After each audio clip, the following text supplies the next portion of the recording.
Kirk Cousins said that if he knew that they were going to be drafting a quarterback that high in the draft, he would have just stayed in Minnesota. Why would I uproot my family and move down here if y'all was just going to go out and get you a new toy to play with? I know a lot of people might not agree, but I'm going to kind of be on Kirk Cousins' side a little bit with this. He has a point, right? I mean, if that was the case, why would you do it? I don't blame the Falcons for this. And the reason that I don't blame the Falcons for this is because they didn't know what they were really going to do.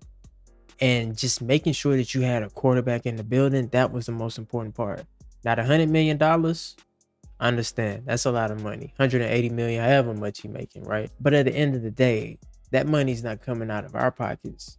And, in terms of the salary cap, yes, it goes up every year. But I don't hear Arthur Blank complaining. And at the time, that was a going price for a competent starting QB. We were trying to win the division. And up until that point, look at our QB room, right? It wasn't the best, wasn't the greatest. So I understand them going out and doing what they did. But in the process of that, leading up to the draft, here's this kid, Michael Penix Jr. Now, I knew they were serious about it when they all went up there, when the whole faculty, staff, when they all went up there to his pro day in Washington. I thought that was interesting. I was like, maybe they like what they see, but still, there's no way that they actually go through and they draft a quarterback, right? Sight. No, they actually did go and draft that quarterback because they like what they saw. And I feel like Arthur Blank or whoever was in the room when it came to the decisions being made said, look, if this kid is still sitting there at 8 when he falls to us, you take him. You don't pass him up. Same thing with Jalen Walker, James Pierce Jr. It's the same situation. You take him. And that's exactly what they did.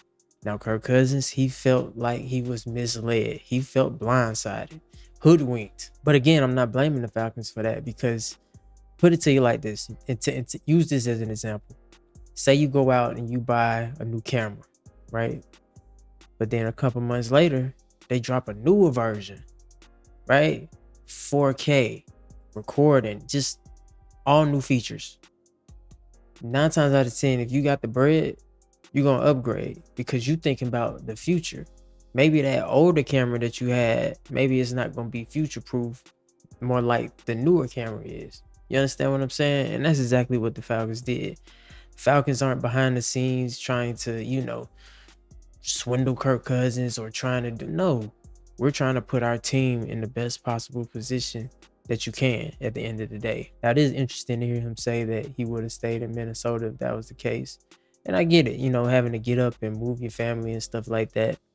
But also, you're making $180 million to sit on the sideline and be a backup. That's amazing. Now, I did see the quote. He gave a reason as to why he didn't tell the truth about what was going on with his injuries. Basically, he was scared that Michael Penix Jr. was waiting in the wing and was coming for his job, which is a natural fear to have when you're a competitor, right? When you want to compete, you don't want to sit. And granted, that was at the cost of our season. I understand that, and that sucks. But at the end of the day, these are competitors. This is how they think. And I'm pretty sure they was at practice last season, at Flowery Branch when they told everybody else we couldn't come up there.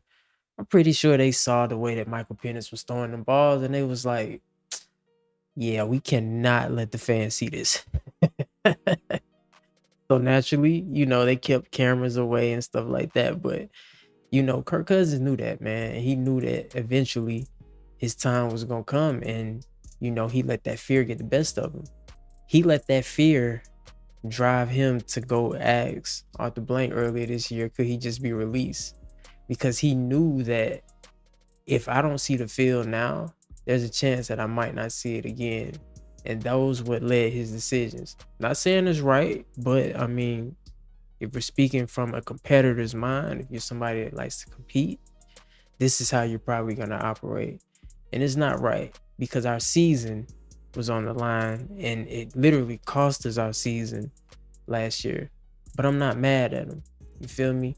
Because at the end of the day, I feel like at the point he is now, not in the show, but as of right now, he's come to terms with it.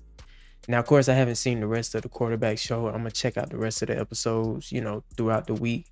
But it was just interesting hearing, what was going on behind the scenes, because I called it in a couple of videos that I did in the past. Like, yo, Kirk didn't disclose his injuries because he see who waiting in the wing.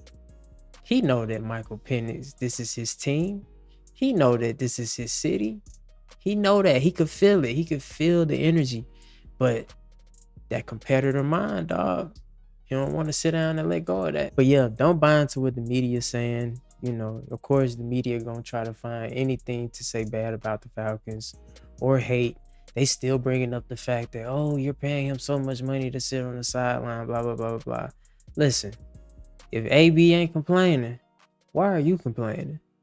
Maybe Arthur Blank got $100 million to stretch out the next couple of years. Maybe he ain't even worried about that. Arthur Blank probably on some billionaire status.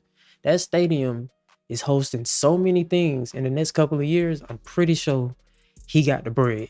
You feel me? So if he ain't complaining, why is y'all? Either way, we finna have a crazy season. I already know it. Even if we lose, I feel like we're gonna lose in style. You know what I mean? It's just gonna be very electric. And I feel like we're in a great position to have Kirk Cousins as our backup, because if something happened to Penix, yes, you damn right, throw Kirk Cousins out there. You know what I mean? And I feel like the offense wouldn't really miss a beat at all. Maybe the mobility part, but I feel like we'll be in a great position, especially having him there. But yeah, man, it's Kid Ríez. Until next time, ladies and gentlemen, make sure y'all be safe, stay carefree, and I'll catch y'all later. Peace.